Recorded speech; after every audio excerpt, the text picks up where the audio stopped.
Hrana este mai mult decât mâncare. Reprezintă o legătură profundă cu pământul pe care călcăm și cultura în care trăim. Ne ajută să creăm emoții și amintiri prețioase, cum sunt multe dintre mesele petrecute alături de cei dragi. În prezent însă, industria alimentară se confruntă cu provocări care ne afectează planeta și sănătatea. Monoculturile și practicile agricole industriale amenință biodiversitatea, iar milioane de oameni suferă de foame sau de obezitate.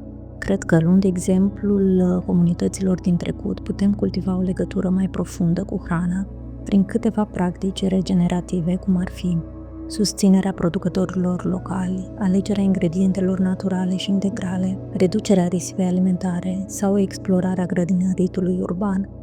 Astfel, prin simplificarea abordărilor cu privire la producerea hranei și prin practicarea recunoștinței pentru ceea ce avem deja, putem cultiva alegeri alimentare care să ne hrănească atât pe noi cât și planeta pe care locuim.